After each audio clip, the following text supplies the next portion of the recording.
Katika bahari ya Karibiani, Jennifer anaogelea kwa taabu kubwa baharini, huku macho yake yakifuatilia papa waliokuwa karibu. Baada ya juhudi nyingi, hatimaye anafika ufukweni na kuanguka chini akiwa amechoka kabisa. Haya yote yalianza siku 2 zilizopita. Jennifer, mume wake Jack na marafiki wachache wanafika ufukweni ili kupanda jahazi la kifahari. Wanawake mara moja wanamwona mfanyakazi aitwaye Manuel kwa sababu ni mwenye sura ya kuvutia sana. Hata hivyo, hali inakuwa ya wasiwasi pale aliyekuwa mpenzi wake wa zamani, Maria, anapofika na kuanza kumfokea. Maria hataki Manuel aondoke bila wao kuzungumza vizuri, lakini Manuel anasema hataki kumwona tena kabisa. Maria anampiga kofi, naye Manuel anamrudishia kwa kumpiga. Jack anataka kuingilia kati ili kusaidia. Hata hivyo, Jennifer na marafiki zake wanamwambia asijihusishe. Maria anawalaani wanaume wote pamoja na wageni, kisha anaondoka. Usiku huo, Jack anamkemea Manuel kwa yaliyotokea bandarini na anamwalika anywe naye pombe pamoja na kundi. Lakini Manuel anakataa. Jack anazidi kuwa na uhakika kwamba Manuel ni mtu asiye na adabu. Baada ya chakula cha jioni, Jack na Jennifer wanaanza kufanya mambo ya kimapenzi chumbani mwao. Manuel yuko chumba cha jirani na anasikia kila kitu. Mwanzoni anajaribu kupuuza kwa kuziba masikio, lakini mwishowe anaanza kusikiliza. Wakati huo huo, Maria anafanya tambiko maalum la kichawi cha voodoo. Anachukua sanamu na kuwaza kumbukumbu zake nzuri na Manuel ili kumroga. Pia anachukua nguvu za Jack na Jennifer kwa ajili ya starehe yake mwenyewe. Anapochoma sanamu hiyo, pua ya Manuel inaanza kuvuja damu. Siku inayofuata, Jack analalamika kwa sababu Manuel hajawaletea walichoagiza. Wakati huo, Manuel anawasili na oda yao huku akionyesha kejeli kidogo, jambo linalomfanya Jack kulalamika tena. Nahodha Richard anaahidi kushughulikia swala hilo. Faragani, Richard anamkemea Manuel kwa tabia yake na mabishano makali yanazuka. Richard anapomonya kwamba anaweza kumpoteza kazi. Manuel anakubali kuacha kazi. Richard anasema atamshusha kwenye bandari inayofuata. Manuel akiwa na hasira anatoka jikoni kwa kasi, akitupa taulo lake bila kujua linaangukia juu ya jiko na kuwaka moto. Moto unaanza kusambaa. Wageni wanaona moshi na kumwonya Richard. Nahodha anakimbia kuchukua kizima moto, lakini tayari moto umeenea. Miali ya moto inafika juu ya sitaha. Richard anatangaza kwamba lazima waondoke kwenye jahazi. Analazimika kubishana na Jack anayelalamika kwamba likizo yake imeharibika. Kundi linagawanyika katika boti 2 za kuokoa maisha na kuondoka kabla ya mlipuko mdogo kutokea ndani ya jahazi. Kwa bahati mbaya, dhoruba kali inawafumania ghafla na kuvunja boti zao, na wote wanaangukia majini. Sasa Jennifer yuko peke yake kwenye kisiwa, akijiuliza afanye nini. Ghafla anaona kitu majini na anatambua kuwa ni mwili wa Richard. Anakimbia kumvuta na kujaribu kumpa huduma ya CPR, lakini anapaniki anapoona damu ikitoka mdomoni mwake. Wakati huo Manuel anafika na kujaribu kusaidia, lakini Richard tayari amekufa. Jioni, mvua inaanza kunyesha tena na wawili hao wanajisitiri chini ya boti iliyovunjika. Manuel anamlaumu Maria kwa kumfanya ampige kwa sababu alimfedhehesha mbele ya marafiki zake na kwa kutotaka kukabiliana na matatizo yake. Anaamini Maria alitaka kumlaumu kwa kila kitu na kumwadhibu. Inabainika kuwa Maria alisema alikuwa mjamzito na alitaka kumuoa Manuel, lakini Manuel alikataa.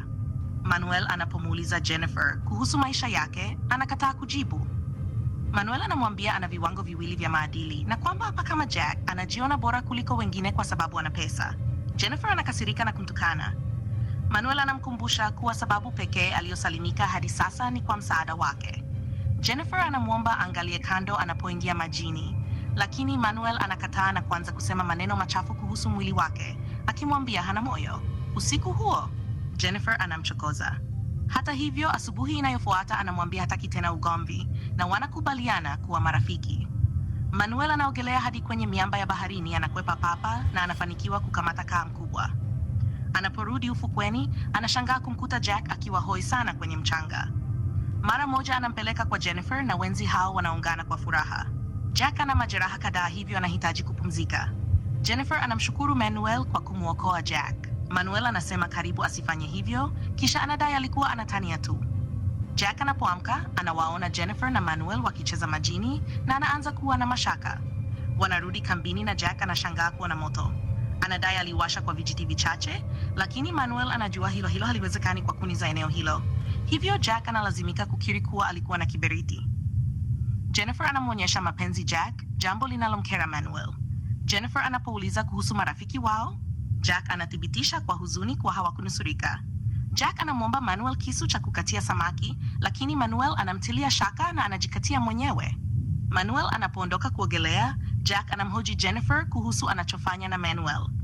Jennifer anamthibitishia kuwa ni marafiki tu na anachukizwa na swali hilo kiasi cha kwenda kuogelea pia. Anaporudi, Jack anaomba msamaha na kulaumu hasira yake kwa msongo wa hali walionayo. Baadaye wanapotafuta nazi, Jack anasema ni ajabu Manuel kuwa na miwani ya kuogelea wakati wa moto. Manuel anarudi na kusema miamba ni mikali sana leo. Jack anamshawishi amchukue Jennifer ili amsaidie. Kabla ya kuondoka, Jack anamwambia Jennifer kwa siri kuwa hawezi kuomboleza marafiki zake kwa sababu Manuel ana silaha na anataka kumuibia mke wake. Jennifer anaona hilo ni upuuzi. Kwenye miamba, Manuel anakamata kaa mwingine na anamkopesha Jennifer miwani ili aangalie matumbawe. Jennifer anamwona papa na kuogopa sana, lakini Manuel anamcheka na anatambua kuwa alifanya kwa makusudi.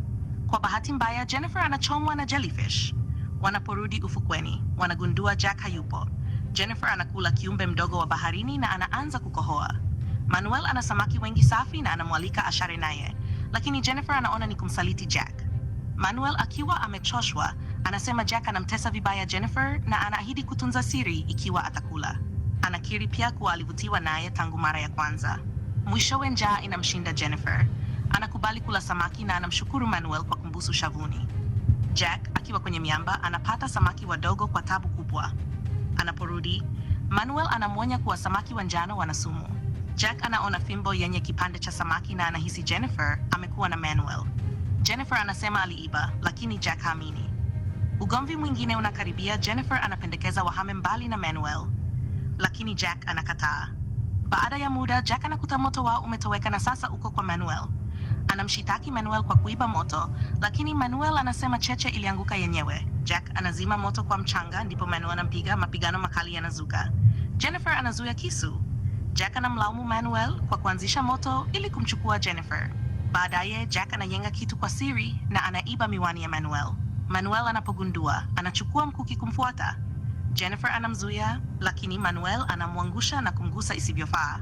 Awali Jennifer anakataa, lakini baadaye anajikuta akifurahia. Manuel anamtaka waishi pamoja. Jennifer anakataa na anaomba iwe siri. Manuel anakubali na kusema anampenda. Baadaye papa wanatokea. Jack anakimbia kuogelea. Anarudi ufukweni na anamrudishia Manuel miwani. Jack anatambua Manuel ana hasira na anatambua kuwa Jennifer alimfanya mambo ya kimapenzi kumtuliza. Jack anamshambulia Jennifer kwa maneno, kisha anamshika kwa nguvu. Baada ya kuiba mashua, Jennifer anatambua Jack alipanga kuuawa kwa makusudi. Mashua inazama, wanalazimika kuogelea. Jack anapowashambulia tena, Manuel anachomwa mkuki mgongoni. Jennifer anamuita Jack moga. Usiku huo Jack anamfunga Jennifer. Manuel anashambulia Jack. Mapigano yanaendelea. Jennifer anajifungua kamba na wanapigana kwa silaha. Hatimaye wanatoroka. Asubuhi Manuel ana homa. Maria anafanya tambiko jingine. Jack anawafuatilia hadi juu ya mti. Maria anaposhusha sanamu, Manuel anaangukia mkuki na kufa. Mwaka mmoja baadaye, familia moja inapita na kumchukua Jennifer. Kwenye jahazi, Jennifer anakula chakula halisi. Jack anamwona akipita, anaomba msaada, lakini Jennifer anampuuza. Jahazi linaondoka bila yeye.